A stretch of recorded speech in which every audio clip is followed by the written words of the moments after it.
Yes, Your Honor. Well, pwede mo i-share kung anong gusto mo i-share dito sa committee na ito? Yes, Your Honor. Right. Mr. Chair, Your Honors, sa ating lahat, magandang hapon. Allow me to read my opening statement. Matapos ang House Quadcom hearing na umabot ng 14 hours, dumating ako sa bahay ng madaling araw ng October 23. Kasagsagan ng bagyong Christine. Hinihintay ako ng aking pamilya at nag-aalala at di nakatulog hanggang safety akong makauwi.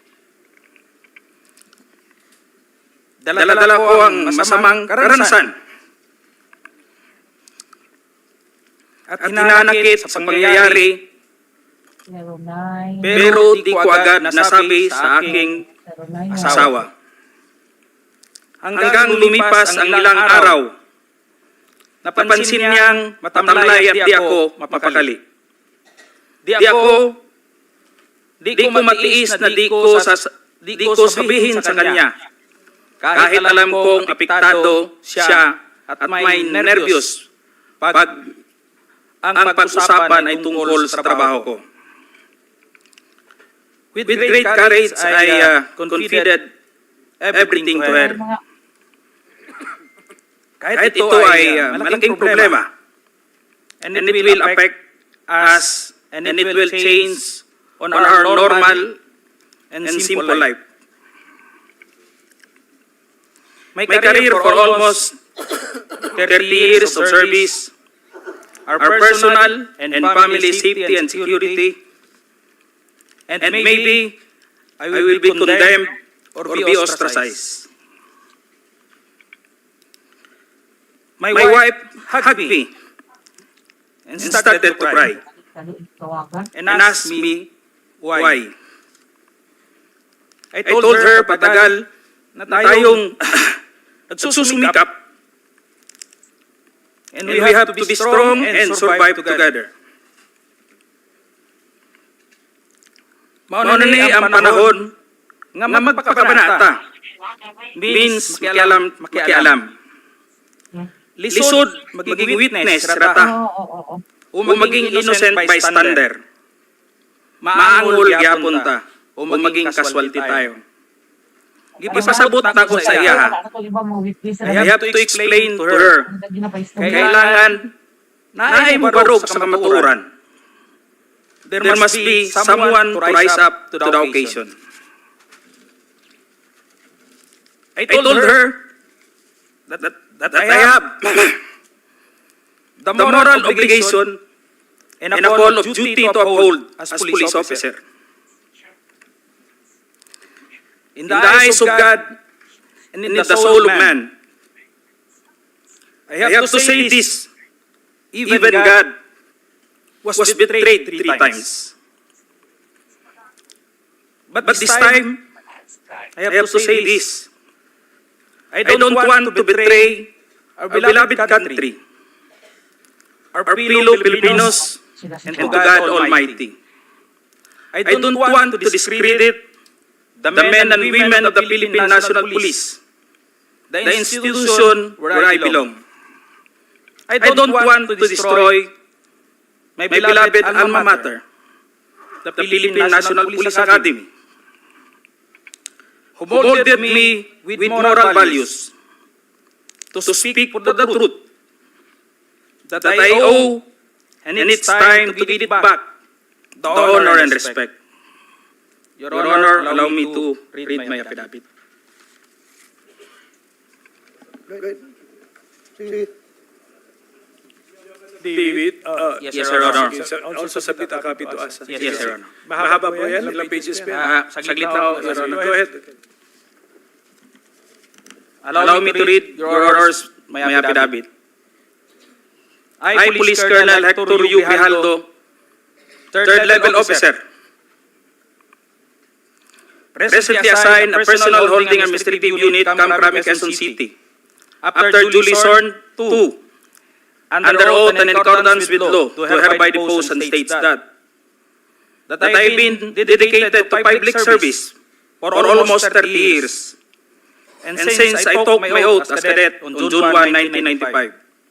On October 16, 2024, I was again invited as a resource person in the 9th Joint Public Hearing of Committees on Dangerous Drug, Public Order, Safety and Human Rights, and Public Accounts of the House of Representatives scheduled on October 22, 2024 at 9:30 a.m. I, together with other invited PNP personnel, attended the joint hearing in the House of Representatives.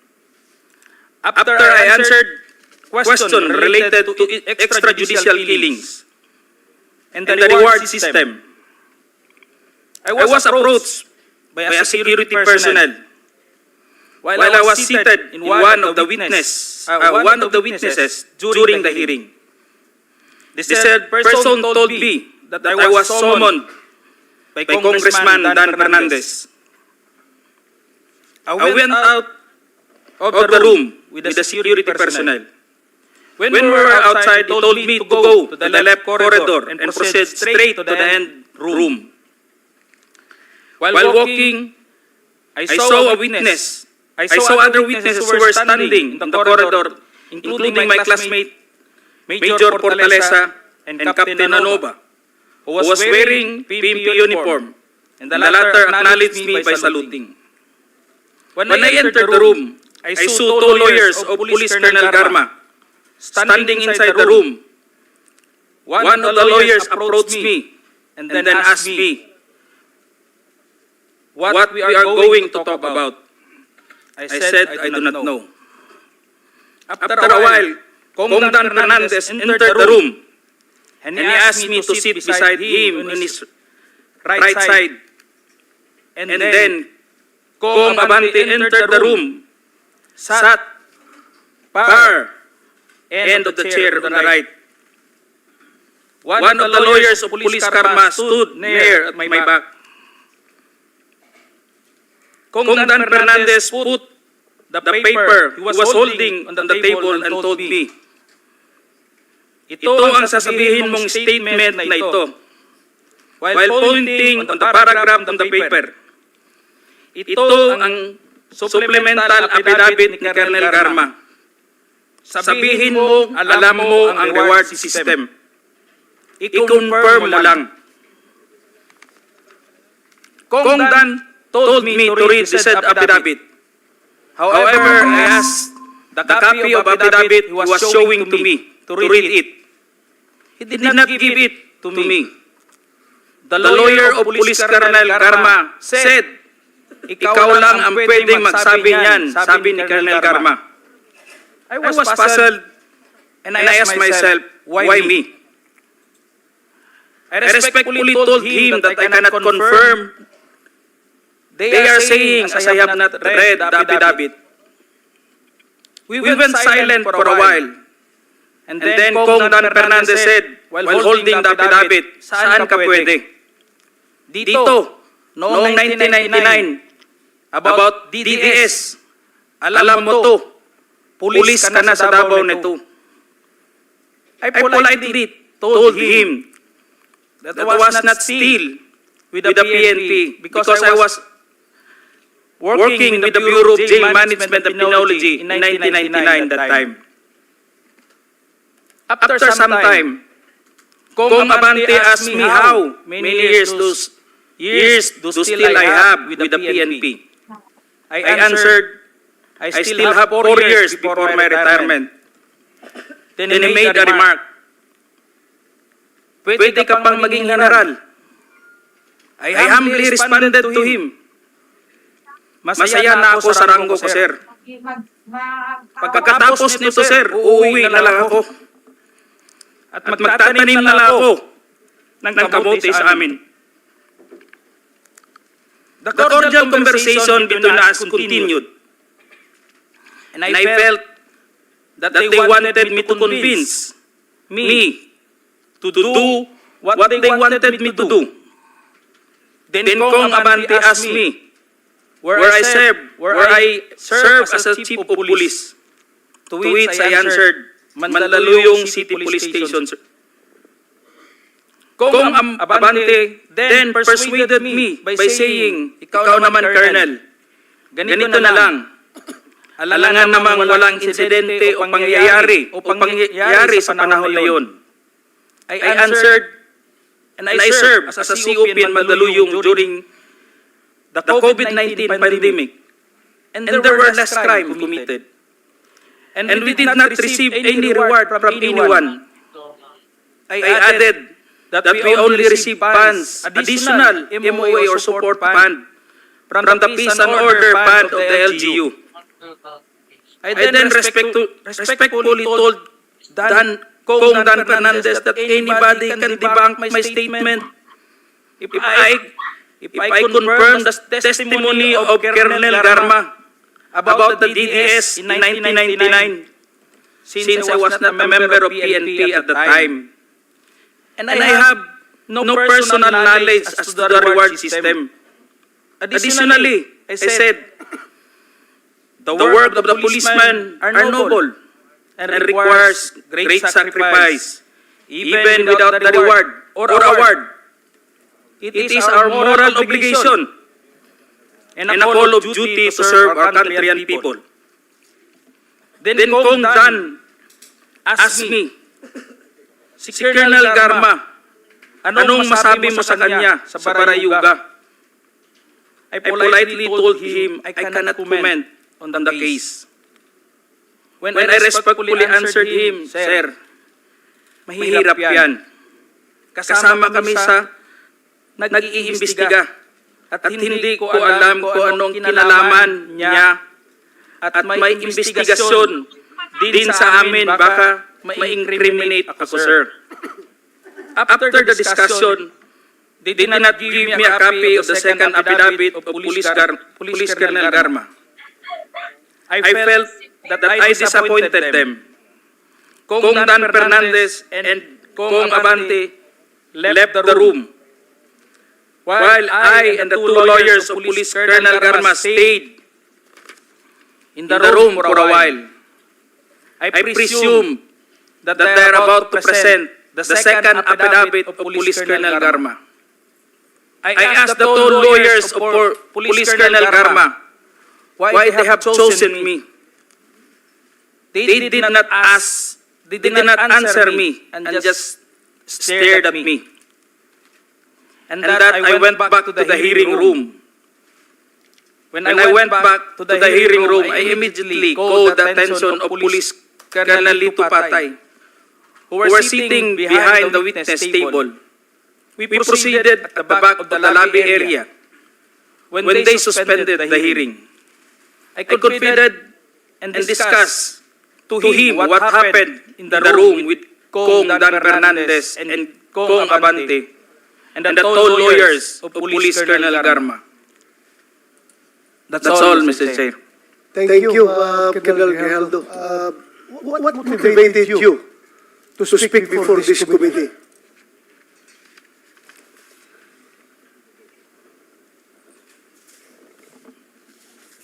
The time, Your Honor, I was insulted and it is very offensive. And I think it is inappropriate for anyone to act like that. Meaning, you feel that you are being coached to make that statement? Yes, Your Honor. I feel I be corrupted to make that statement, Your Honor. Just because at that time, habang nag-uusap-usap, habang nagkakaroon ng deliberation doon sa hearing, Your Honor, hindi ko alam kung may present nila si Colonel Garma at that time, Your Honor, na mag-aano nung second supplemental, ay yung supplemental affidavit niya. So do you feel harassed? Did you feel harassed? It's an harassment and very offensive, Your Honor, and uncalled for anybody. That time, I was wearing my uniform. You're wearing your As uniform police officer. and you are being told to lie. Parang may gusto correct. nilang magsisinungaling po ako, Your Honor. So, Colonel Grijaldo, I would like to thank you for your courage. I'm sure maraming police ngayon nanonood. And if you have observed, mabuti na nagsalita ka. Dahil if you have observed, the way they are treating policemen in the Quadcom, it's very hard. I feel them. I feel them. Because naging police din ako. Kapag sasabihan ka lang, answer yes or no. You can only answer yes or no. You're not allowed to explain yourself. So, parang you are being deprived. You are being deprived of your right to explain yourself.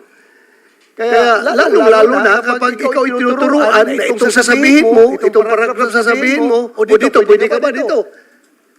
So, that's very inappropriate and it's very irregular for a lawmaker making an investigation in aid of legislation to make that kind of approach to a resource person na parang pinipilit na itong sabihin mo, iko-coach ka, ito, pwede ka ba dito? Parang lumalabas na meron talaga silang preconceived na goal na kung anong dapat lang mahit dito, kaya ginaguide yung magiging statement mo. Am I correct? Yes, Your Honor. So ngayon, Mr. Chairman, kung nakikinig yun ang Philippine National Police, lalo-lalo na yung liderato ng Philippine National Police, I don't know what's his reaction with the statement of Grijaldo, because Colonel Grijaldo is just, I congratulate him for being so courageous enough to speak up for the truth in behalf of all the policemen na parang winawalang hiya sa mga tao na dapat hindi magwalang hiya sa inyo. Kung nakikinig yun ang Chief PNP, I hope this is your person, this is your man. Dapat pinsahan ninyo ito. Huwag ninyo itong ilagay sa litsunan. Huwag niyo ilitsun itong tao na ito. Because he's standing for the PNP. Dapat hindi ganun ang treatment ng mga resource person pagdating sa investigation. Kasi parang ang baba ng tingin sa inyo ng nag-imbestiga sa inyo. Yun lang ang nakikita ko, masyadong mababa. That's all, Mr. Chairman. Congratulations. And I would like to thank you for standing up. Your time has also expired. But sige, the long and short of it, yung may maikling kwento, kasi hindi ko naman napanood buong Quadcom Kayo ba ay tumistigo sa Quadcom din, finally? Nagsalita rin kayo ron? Yes, sir. We were already at Nag-affidavit ka doon? wala po kaming pinapidapit po dyan sa So, ilang tanong lang kasi nagot mo doon? Ilang tanong? Tungkol saan? the last time that I was asked by Congressman Paduano, it's all about the operation sa Oron, Your Honor. What particular operation? Yeah. Sa first appearance mo? Second appearance mo? Your Honor, the first appearance on September 27, it's all about about EGK that time, Your Honor. Basta wala kang affidavit, so makikita na natin.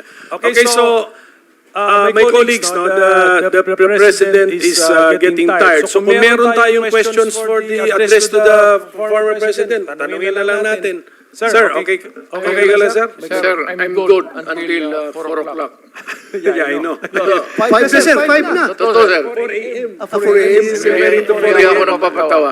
Yes, I know that, Mr. President. Mr. Chairman, just to clarify, and I hope I didn't miss anything. When Colonel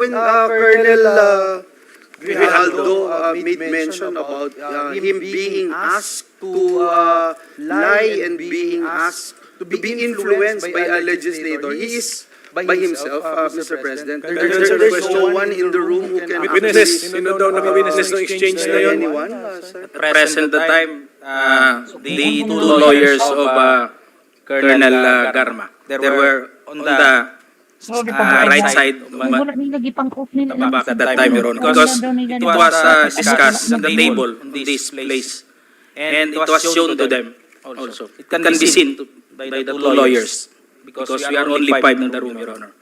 And seen and heard Yes, Your Honor. the words that you uttered a while ago. Just because one of the lawyer reacted when I refused to confirm the statement, because the holdings of this paper, Your Honor, like this, was on the second page, and I've seen some notes or names, and my name was indicated in that statement. So when I rejected, or I don't want to say rejected, parang nag-explain ako na hindi ko kayang i-confirm yung statement na yun. And was the Sabi niya, reaction again, the reaction of the lawyer said, hindi na rin sila umimik, Your Honor. Kasi yun lang naman gusto nila na collaborate sa statement na pinabit ni Colonel Garma. thank you. Okay, so can we now entertain questions directed to the former president? Ano, sir? You're right. Wait a minute. The president raising his hand. Yes, sir. Thank you for giving me the time. I'd like to ask the Colonel, sino yung idiot na superior mo? What is the question, sir? Who is the superior of... Yes, the one who... Alam mo, ano ang ginawa ng ulol na yun? Subordination of perjury. That is a crime. Tingnan mo sa revised penal code. Subordination. I think you already stated it, ano? Kaya Colonel Grijaldo. Nasagot na po niya, Mr. President. Nasa testimony na po niya. Sige po, can we now proceed? Who has questions for the former President? Mr. Chair, I'd like to make it clear na yung ginawa ng idioto na officer mo o classmate mo. Sir, it's not officer, congressman. Congressman ang nagsasabi sa kanya. Congressman. Yung idioto na congressman, subordination o perjury yan.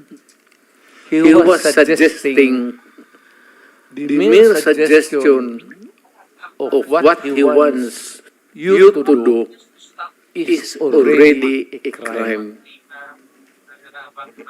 under the revised penal code. Yung inuudyok mo yung tao na mag-execute ng affidavit falsely or making a false narrative subordination of perjury. Yes, that's a crime under the revised penal code. Yes, sir. Thank you.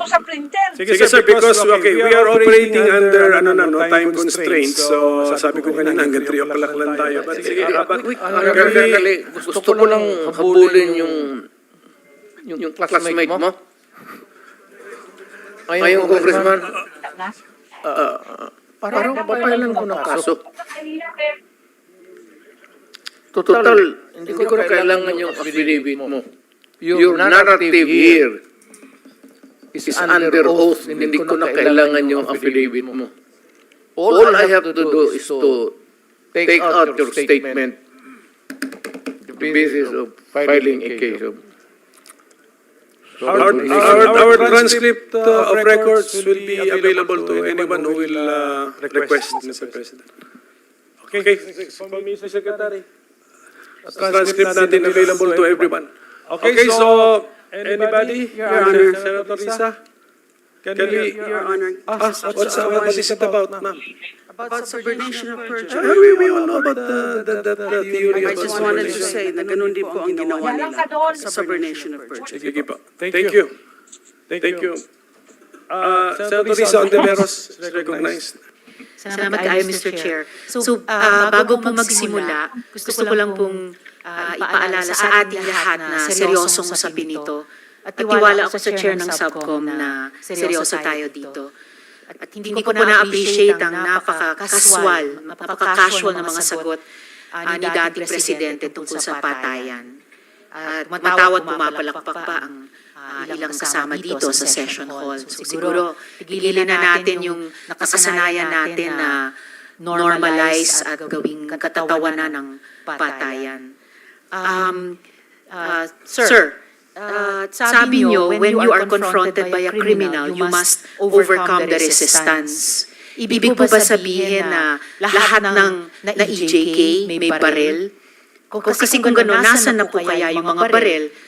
Dapat may libon baril sa custody ng PNP. Do you have any thought on that? No, that is, you're asking somebody somewhere to